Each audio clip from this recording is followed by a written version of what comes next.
recognize you are the author of your own story. If you're not writing it, life, society, experience, other people's voices, those expectations are going to write the story for you. But you don't have to live out of that story. Own your own authority to write the story and then live the life that you can live. Be the best version of you by not getting in your own way. Welcome to the Value Factory Podcast, brought to you by OneAccord. We're all about helping businesses thrive and grow through leadership, strategy, and meaningful impact. Now, whether you're a seasoned executive or just starting out, our goal is to provide insights and inspiration to help you navigate your journey. Thanks for tuning in.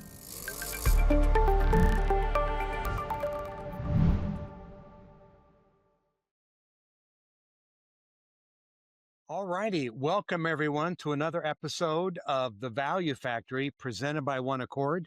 We have a great guest today, and we're going to be talking about how the psychology of narrative-powered success equips leaders to understand the stories shaping their teams and their clients. So this is our guest is a sales psychologist, and we're going to dive into that. But so let me introduce J.R. Covey. He is a sales psychologist and a principal here at OneAccord. So he's got his fingers in just about everything on the sales side, etc. He created Narrative-Powered Success, a library of tools that help leaders recognize and reframe the stories that are constraining their performance. So welcome, JR.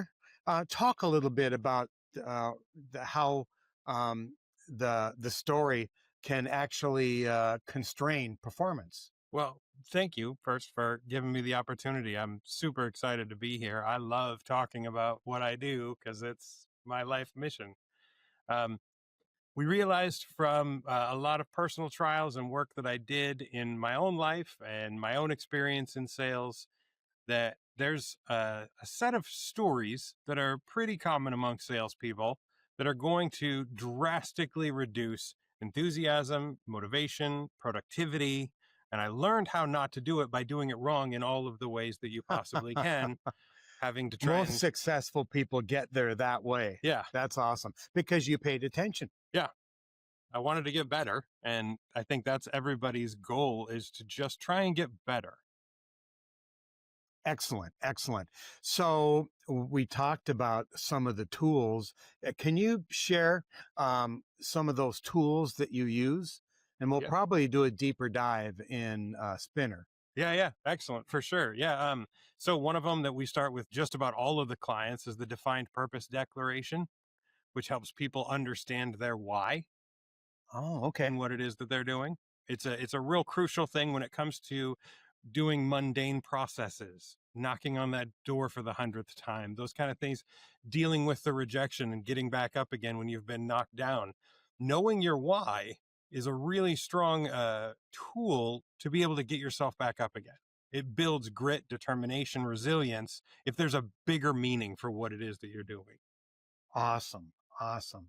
So we talked a little bit about how most leaders come from a strategy or effort, but you've discovered how the stories we choose to accept make the biggest difference. So why should every business leader, including those in our audience today, why should every business leader listening become aware of their own story? Because it's going to impact the way you show up. It doesn't matter.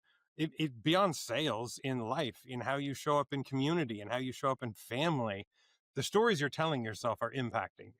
And so, for example, like one of the ones that I use that's real common in sales is people oftentimes hate dealing with gatekeepers. And when you're approaching an interaction with a gatekeeper, if you are convinced that it's an adversarial relationship, that you're trying to overcome the things, the roadblocks that they're throwing in front of you. This is a great analogy. Then you've created friction that doesn't need to exist. When you reframe that interaction to recognize that a gatekeeper's job is to only let the people through the gate that are supposed to get through. Mm-hmm. And that's you. When you're approaching in good faith with good products and services, a desire to help, problems that you can fix in the market. When you're coming in as a general solution, you are the person that belongs on the other side of the gate. So if you tell yourself, this gatekeeper's job is to make sure I get to the exact person that's going to be making these decisions, because that's what they're there for. They're there to make sure I get to the right person. And then it becomes a collaborative effort to be where you need to be. And there is no disdain, there's no friction, there's no animosity, you're not resenting it, you're not telling yourself how horrible this is going to be, how much you hate it. That's You you you creating a story. you basically psych yourself out. But what I'm hearing, JR, is that just reframing the narrative to positive outcome expectations can make a lot of difference. Massive. And the gatekeeper analogy is so good because so many people in sales, including myself, dread having to go through the gatekeeper. What the heck am I going to say to get through to a decision maker? So, I know you. We've worked together. One of the reasons I'm so excited that you're in our podcast, um, I'd like you to share the path that you took to becoming a sales psychologist. That's a really long story, so we'll give you as short a version as possible. I Uh, was in sales for many years, started selling $2,400 vacuum cleaners door to door. And if you can keep knocking on those doors, that'll build some grit and resilience in you, like if you few can other survive that, opportunities. Yeah, there's not much you can't do. right. But I'd been in B2B, B2C. I'd done short one call drop, hard closing in a boiler room. I'd done long 18-month sales cycle business development. I tried all of these different areas of sales and started a business that we sold back in 2016 and did a massive pivot to go back to school to get my degree in counseling psychology. And in the process of going back to school, I discovered all of the things that I had been telling myself, which were constantly reducing motivation, enthusiasm, and productivity. And I've realized that those people who reach the top levels of sales performance are typically the ones who have just stumbled into adaptive processes. And we've now put language around it for here's how to recognize those stories. Here's how to create new stories. Here's how to adapt in situations that in ways that are going to benefit you. And so it really was trial and error until I went back to school. And when I got my degree in psychology, I was able to put that language back into my own personal experience of fumbling through 15 years in sales. Right. And you went to Northwest. I did. I got my Yeah. degree here local. What an amazing institution. So you got your degree in psychology. What can you just share some of the classes that you took that you think were the most powerful in helping you develop this positive narrative? It's a great question. I think a lot of the framework that I work within is cognitive behavioral therapy and narrative therapy principles. And it's those Give us a little background on both. for sure. Cognitive behavioral therapy is all about empowering an individual to recognize that your stories, your thoughts are going to alter your behavior. And you have the self-efficacy, you have the agency to change that story and get a different outcome. And narrative therapy specifically relies on those principles of the exact story. And if you're telling yourself a story that's going to get in your own way, the analogy I always use is like lobbing landmines into a path that you will eventually walk down. Mm-hmm. I mean, salespeople who dread the gatekeeper, or they don't want to ask for the close because it's awkward, or they don't want to try and ask for referral because they don't want to burn the relationship, or they don't upsell or cross sell anything because they just want to get a deal instead of losing that. And all of those self-limiting, fear-based beliefs are going to take away from your capacity to deliver. You're going to be less advisory in your engagement with any specific client. You're not going to be as helpful. They're not going to get as quality a product or service out of you. And so helping people become more aware, I am telling myself stories. Those stories are impacting how I show up. And you're the only one that can change it. Nobody else can do that for you. Oh, that's fantastic. So why are stories so powerful in shaping our performance? Because it's going to actually impact the way you perceive everything. There's a theory called confirmation bias, where we're going to look for information that already approves the stories and the expectations that we have. There's a bunch of different principles around the concept that I will prove myself right. The concept of cognitive dissonance, that you Hmm. can't hold two contradictory beliefs. One of those beliefs has to become more true than the other. Hmm. uh, it's going to impact your ability. And it's based on chance if you don't make it intentional and you say, okay, this is the story I choose to take into this situation. And I've got one of our clients that works with very high end, ultra high net worth individuals. As a younger private wealth manager, would go into engagements and think, why am I even in this room? Why am I sitting at this table? What is Maybe this even, person? What are they going to get from me? This person is a billionaire. right, imposter syndrome. Exactly. Yeah. Well, learning to recognize that you own your space and you have a value to provide, and you're not in competition with your client. You don't need to beat them, defeat them, conquer them, be better than them, be smarter than them. You just need to be expert at what you do. And when you can own that, I don't have to be smarter than the genius that's in the room. I just need to be really great at what I do. Hmm. And authentic about it. Yeah. So, what do you see is the most common stumbling block with salespeople? Beyond their story. I know, as having trained salespeople and having been a sales manager before, Mhm. there are experiences. Many of them happen even before they become salespeople. And just what are some of the stumbling blocks you see? And then how do you get them over the hump? So the original work that I did was actually a cognitive behavioral group therapy curriculum that was used in a counseling setting. And it's not surprising that oftentimes in dealing with sales clients, we run into family of origin issues. Foo, We run into dad never thought I was good enough. right. We run into I was in constant competition with a sibling. We run into I didn't measure up in my local community. I grew up in a small town and we were one of the few that wasn't the rich kids in town. And all of those little things will be how you perceive everything going forward. I mean, it's like putting on a pair of colored glasses. Everything's going to have a tint. Whatever Right. you see is going to be filtered through that. And all of those family of origin experiences, they really layer on top of each other, and I would think would make it even more difficult to begin a positive narrative. Yeah. No, so it's really interesting. In the fear work that I specialized in for so many years, we realized that the amygdala, the limbic system, the Right. emotional memory engages when the circumstances that you were experiencing are sufficiently similar to a negative expectation that you have. And we came across this work because I was literally working to help my wife overcome post traumatic stress disorder. And we were at my brother's house and there was a thud that happened. We couldn't immediately recognize what it was, and I started to go into a fear response. And I, at that point, had been teaching it for long enough. I knew what was happening, and so I had trained myself to okay, pause, rewind the tape 15 seconds. What was just going on? Person, place, setting. What is Hmm. it that my brain saw, heard, interpreted that thought I need to have some kind of a response right now? And I realized I had at that point been married long enough that I had primed myself for my wife's fight or flight response. Hmm. I was expecting Which is her to also in the react. amygdala. Yeah, exactly.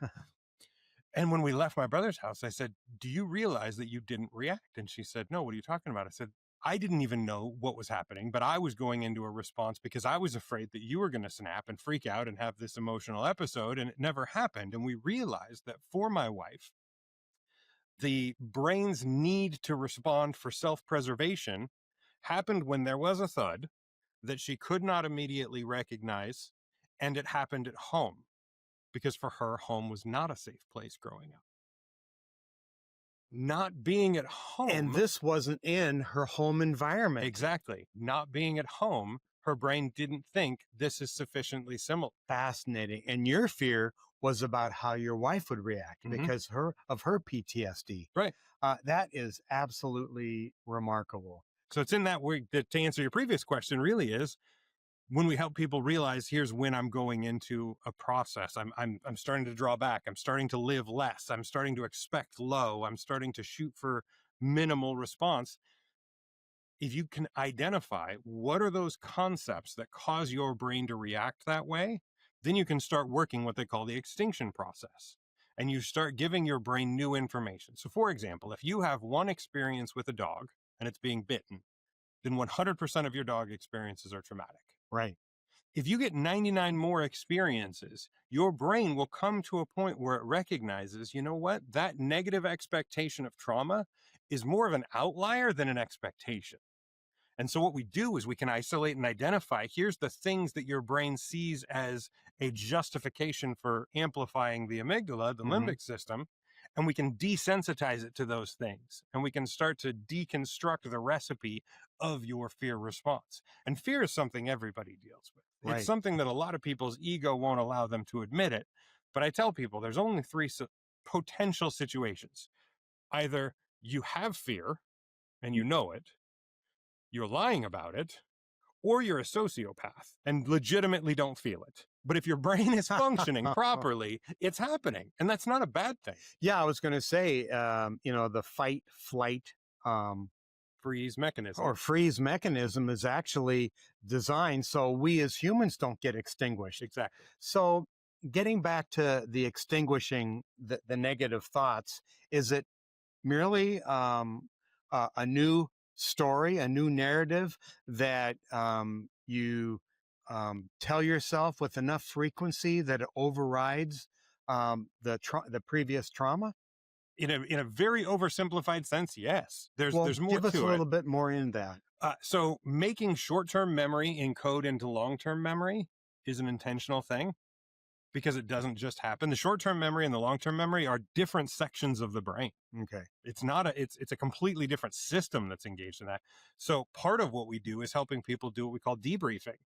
You, after an experience, determine to take the lesson and the message away from that experience that you want to take away, instead of just letting chance and probability determine what message you take from that situation.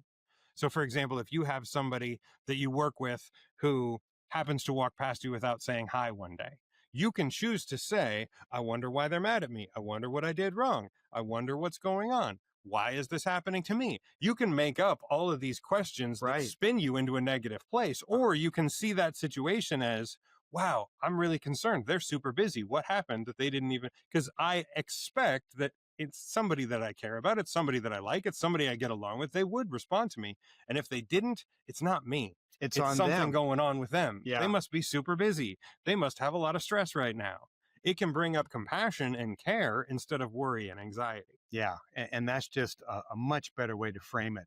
So you were talking about that other part of the brain, and kind of, I shouldn't say rewire, but is that part of narrative therapy? That's exactly what you're doing. Yeah. You are rewiring. Yes. Right. Because the thoughts, when you first start rewriting your narrative, it is at a neurological level, it's like hacking a path through a jungle. But the good news is, the more you use it, you actually strengthen the connections between those neurons to create a new default expectation. Mm-hmm. The more you use that path, and it requires a lot of intention at first, the easier it becomes. You can actually make that your new default expectation. I expect I will see good things in the future. Right. I've created that. And so you're just creating, or you're reframing the story. That's absolutely brilliant. So we talked earlier about some of the tools, and I know one of the tools you use is Spinner, and I think it's an acronym, SRNR? No, SPNR. SPNR. Yeah, the Spinner So is the Sales Process Narrative Review.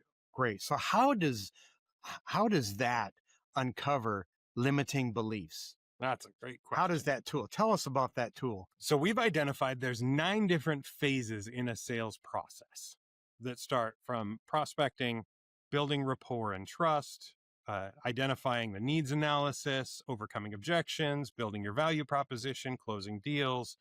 All of these different stages in the sales process are going to have stories attached to them.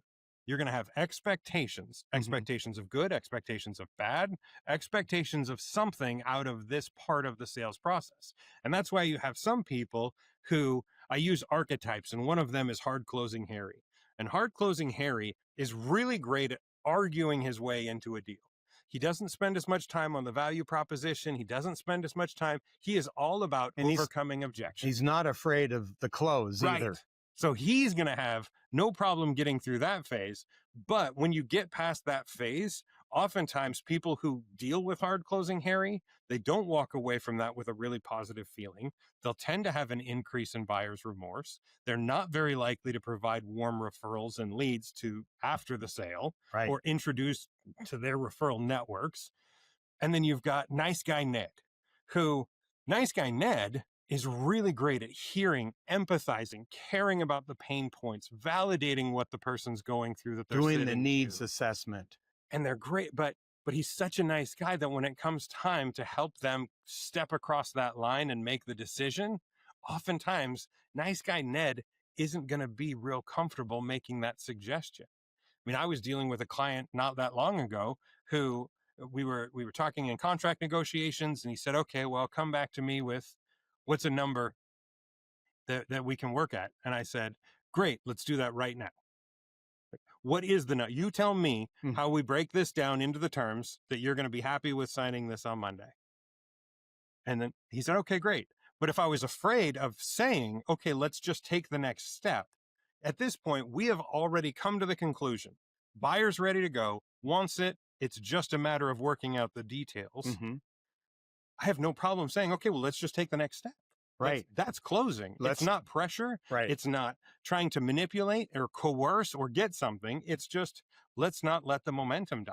Yeah. It's like, why would we want to schedule another step? Exactly. So I have been in sales and I've been in training for many, many years.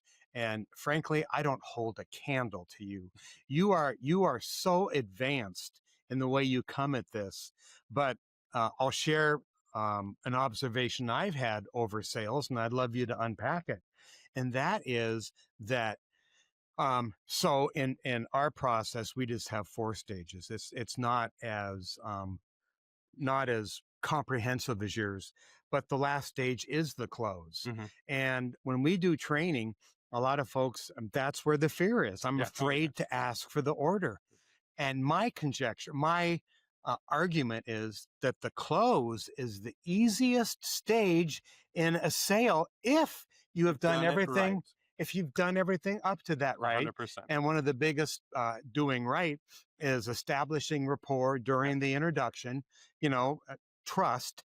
But then in the qualification stage, that's when you shut up and listen, ask a few open-ended questions and really understand where they're at, their pain points, their dreams, that kind of a thing. And so I just, no, closing is the easiest part. I kind of figured you'd giggle at that, but so very cool. So talk a little bit more about Spinner, maybe more at a tactical level. Can you give us any more insight into that? Yeah. So there's actually, there's a whole nother layer.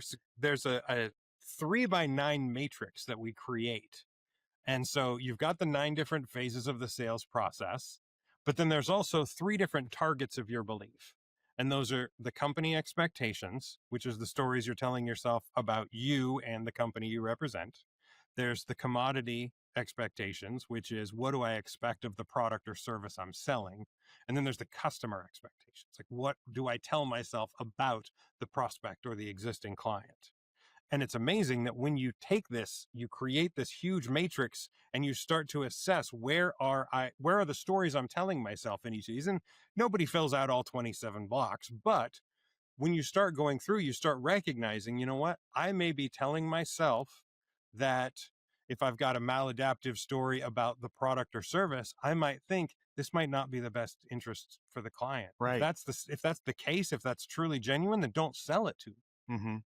That's a big red flag. You don't proceed selling something that isn't in the best interest of the client. Right. That's going to ruin your brand. That's going to create bad expectations for future clients. It's not worth selling to people that it's not the right fit. If you've got maladaptive stories about the prospective client, you might tell yourself, "Oh, they definitely don't want to talk to me." Like I had a season where I was working with a credit card processing company. And those credit card processing salespeople are knocking on doors. They are walking down the street, going one business to the next. And I guarantee that they don't go into a business where, I mean, maybe it has happened to someone somewhere, but the business owner woke up that morning and thought, "Boy, I would love to talk to a credit card processor today." They're busy That's a running the much better business. story to share with yourself. So, Brilliant. but if you're going into situations and you're expecting to be rejected, you think, man, they don't want to deal with me. They hate what I do. It's going to be too big of a hassle. Like you're going to carry that energy into the conversation, and that's going to impact your ability to deliver. And kind of bouncing off what you said, using this matrix, I'm assuming it's a 3 by 9, which is how you get to Yeah. the 27. That, and you said that not everybody fills out all 27. Could that be because they exposed to the problem before getting to um, the last square? Well, you're going to have holes in the matrix as you're filling it out because you haven't had an experience that forced you to create an expectation in that area. Oh, okay. That makes sense. And so it's entirely possible that you have one story that's so big and overwhelming when it comes to closing deals, asking for the close, that maybe you only have one story and it has to do with the customer story. And you're not even thinking about what the commodities impact or yourself or how you represent the company, because all of the care and concern and emotional energy and attention you're giving is to the story that you have about how they feel about being imposed upon, Mm-hmm. or how they might feel manipulated or coerced or rejected. Like, your fear of rejection is going to absolutely steal your ability to close deals and move forward. If you're afraid of them saying no, it's going to come across as needy. It's going to come across as insincere. That's not how an advisor feels when they're coming to deliver value. Right. Oh, that makes great sense. And you talked about the amygdala. I think that's where our habits are formed. And we're literally trying to change our habits, essentially. So that's a great analogy. So how does shifting from features to feelings change sales conversions? I, we've talked about that before, and I immediately go to emotional intelligence Yeah. and EQ, the feature mindset, the feelings. Now, is it the feelings of your prospect, or is it your feelings, or both? So when we're talking about this, we're looking at there's new salespeople will often just default to what they call a feature dump. Here's all of the things that my widget does. Right. And then I now put the onus on the prospect and the client to determine, why should I care? Benefits, which is what a lot of sales tools do, is teaching you to tell them why they care. A feature is what it does. A benefit is what it does for you. Right. Why do you care? So, like, the feature is associated to the product, Right. and the benefit is associated to the human. Right. What's in it for me Yeah. is they might not articulate that question out loud, Right. but you've got to answer the with them. Yeah. And if they're not making the connection, you need to help make it for them. Right. But then the next step beyond why should I care, getting to the feelings portion, is telling them how much they care. It's actually turning the volume up. It's not just, this widget will make your life easier. This widget does A, B, and C. That's what it does. That's the feature. The benefit is it makes your life easier. The feeling is, how are you going to feel on the other side of being a client of this? Why do you want this? Because it's going to give you more time. It's going to reduce your headaches, and it's going to give you the ability to do A, B, C, and D. You're painting a bigger picture and helping them emotionally connect and resonate with the solution, not just logically connect with what it does. Right. That's incredible. Um, how are hidden stories? How do they contribute to rep burnout and churn? I know for a lot of companies, sales reps, it's like a revolving door. Yeah. And it goes a lot deeper than onboarding. For sure. Yeah. So one philosophical approach I take with every sales organization that I work with is, in sales training and sales process and sales strategy, you want to create the clearest outline for what we don't do. And oftentimes, if you're in an industry that has regulations and laws and things that you absolutely can't do, here's what it is. But we want that pipe to be as big as possible in the methodology for delivery of that. We want advisors to come and be as authentic as possible within that big, huge pipe, because you're going to have some who are going to lean into, I can answer the questions about the numbers and the logistics and the statistics and the probabilities. And that's going to speak to a certain audience that's looking to hear that. You're going to have other people who they could care less about those details. They want to know that you care about them. And if they would trust their kids with you for the weekend, then they'll buy whatever you say. Right. And that's a different audience. Right. And both of those are good. And you want to be as broad as you can within that sphere, but creating the clearest outline for what we don't do, and then let people be as truly authentic. Because what ends up happening in a lot of sales organizations is you create this square and you say, this is how sales is done. And this is how sales is for everyone. And you've got to fit in this box. And if you don't do it this, you're doing it wrong. That's only going to work for the people who naturally fit in that box. Right. And then all of the other people who don't fit in that box, who could be very successful in sales, you're cutting them out. The other thing is, if you've got a sales organization that's going through people that are smart enough, they're capable, they're willing, and they're still missing quota, I would put any amount of money on the fact that they got self-limiting beliefs. Mm-hmm. There is something, there's a story they're telling themselves that's getting in their way. And so if I could go into a sales organization, a nationwide mortgage servicer, and reduce their churn by 3%, that's millions of dollars a year. That's bankable. Yeah. And so helping those people who they've already hired, they've already invested training time into, and they just help them get out of their own way. And don't constrain them or limit them. Yeah. Let them be authentic, because authenticity is tied to trust, and trust is directly tied to conversions. You sell more when people trust you. Absolutely. That's awesome. So for our audience, our leaders listening, we've got entrepreneurs, we've got business owners, founders. How can they start spotting the invisible stories that might be holding back their growth? I mean, for themselves, but also their sales team. Yeah. I think one of the hardest things, especially with leaders, is to get them to be willing to be honest with themselves. And why do you think that is? Just letting that land. Because honestly, the ego and the drive and the capacity is what got them here. Mm-hmm. But it's also what's stopping from getting them to the next thing. Interesting. It can only grow you so far. And when you are willing to admit, what I did was successful up to a point, but I'm now hitting areas where I can't seem to find breakthrough. Mm-hmm. I've stalled. We've plateaued. There's something that's happening. It's not growing. It's not working. So I highly recommend talk to somebody who will tell you the truth. Oftentimes, especially for leaders, it's lonely. Right. It's hard to find somebody to talk to. Find a peer group. Find somebody that you can be in relationship with, that you can say, I'm struggling in this area, and right. Open up a dialogue and give people the freedom to speak into you. So many leaders won't hear it, and then they can't grow. And wouldn't that in itself open the door to narrative therapy? Oh, 100%. Yeah. Oh, that's a great analogy. And it's fascinating that it has different levels. I mean, you might have the right stories to get you from A to B, mm-hmm. but your inner narrative is not going to get you from B to C.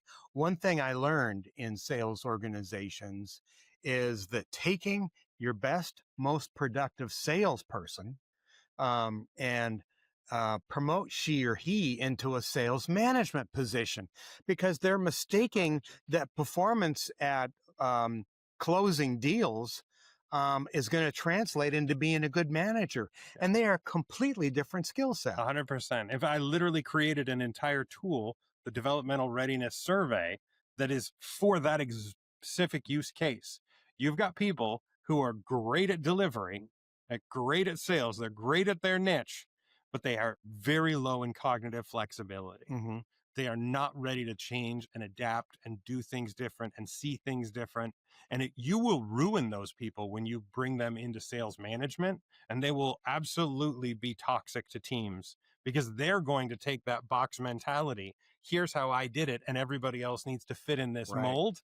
because they don't have the cognitive flexibility. They don't have the ability to see other ways of reframing and doing it. And that's exactly what went into my head because of your box analogy.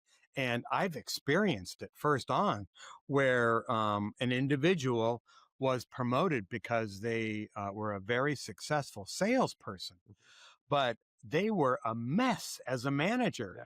And they eventually, it didn't last long Right. for number one, and getting demoted. This person was gone in 3 months. Yeah. So I think the problem there is leadership has allowed a narrative within the organization to exist that says a step from sales into management is necessary, right, good, preferable. If you create the expectation that you being the best salesperson on the team could be a completely satisfying conclusion, Right. they can be a rock star for decades. And not trying to self fulfill that prophecy. Exactly. And you're right. In fact, I have seen sales organizations where the highest producers are literally making more money than their managers. Exactly. For sure. Because there aren't any limits there. And management is either getting a salary or they're getting points on all of the productivity of their salespeople. And most often it's a combination of both. But that is fantastic. So, if there were one action you'd like every one of our listeners, whether they're an entrepreneur, a small business owner, maybe they're a multi-generational family owned and operated. Um, so for them to take this conversation, what would they take from this conversation that would actually make a difference in their organizations? I didn't word that very well, but I can tell you get it. Yeah. So there's a declaration that we've used for years with all of our clients that in the process, at the very early on in their process, I will make people look into the mirror and say to themselves, I will not be a victim to my own thoughts anymore. And that's like a positive affirmation. That's your declaration. It's taking ownership and authority and responsibility. I'm not going to let the thoughts that I have determine the course of action. I'm going to determine the course of action and align my thoughts with getting there. One of my favorite quotes is Abraham Lincoln: determine that a thing can and shall be done, and then we will find the way. Yeah. That's remarkable. And I've seen you in action, and it's really pretty remarkable. So I'm going to ask a question I rarely ask of our guests because I'm worried about, getting them kind of off target. I'm not worried about you, but the question is real simple. Is there anything else you'd like to share with our audience beyond what we've already covered under this sales psychology banner? I would just love to empower people to recognize you are the author of your own story. If you're not writing it, life, society, experience, other people's voices, those expectations are going to write the story for you. But you don't have to live out of that story. Own your own authority to write the story and then live the life that you can live. Be the best version of you by not getting in your own way. That is great advice. Again, having watched you, um, my experience is that 97% plus of sales organizations are don't even consider this. Right. And management's EQ is low. They're trying to force people in a box. The point is that time and time again, you are helping companies break that negative cycle. So, how can our audience get a hold of you through OneAccord? Yeah, absolutely. Through our website, my bio is on there. My email is j.r.covey, C-O-V-E-Y, at oneaccord.co. I love questions. I love helping people. You don't have to pay me to get my input or feedback. If you've got an objection you haven't figured out how to handle, if you've got a value proposition you haven't figured out how to communicate it, if you've got a question about what could sales look like different in my organization, email me. Yeah, it's not going to cost anything to have a conversation. And I literally am probably twice the age as JR. And I am telling you, JR is my sales mentor.